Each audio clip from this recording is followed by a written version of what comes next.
রাজধানীর সরকারি তিতুমির কলেজকে স্বতন্ত্র বিশ্ববিদ্যালয় হিসাবে রাষ্ট্রীয় স্বীকৃতির দাবিতে শিক্ষার্থীদের আমরণ অনশন গড়িয়েছে পঞ্চম দিনে।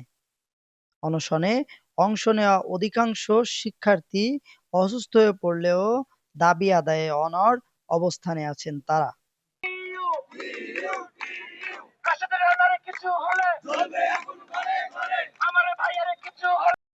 রোববার পর্যন্ত অনশনে অসুস্থ হয়ে ৪ শিক্ষার্থীকে সোহরাওয়ার্দী হাসপাতালে ভর্তি করা হয়।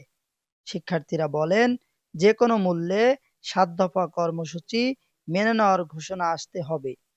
যতক্ষণ পর্যন্ত এই ঘোষণা না আসবে ততক্ষণ তারা আন্দোলন চালিয়ে যাবেন।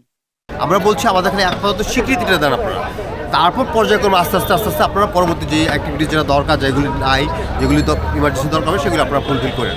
কিন্তু এই মুহূর্তে আমাদের যেটা দরকার সেটা হচ্ছে আমাদের তিতুমিরকে বিশ্ববিদ্যালয়ে স্বীকৃতি দেওয়া রাষ্ট্রীয়ভাবে। যে এখানে আজকে যারা রাষ্ট্র পরিচালনা করতেছেন নিঃসন্দেহে তারা যথেষ্ট ক্যাপেবল অবস্থার মধ্যে আছেন এবং যথেষ্ট জ্ঞান গুণ সম্পন্ন লোক।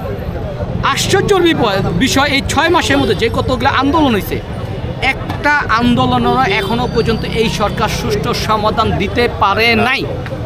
আন্দোলনরত শিক্ষার্থীরা রাজধানীর মহাখালী গুলশান সড়ক অবরোধ করেন।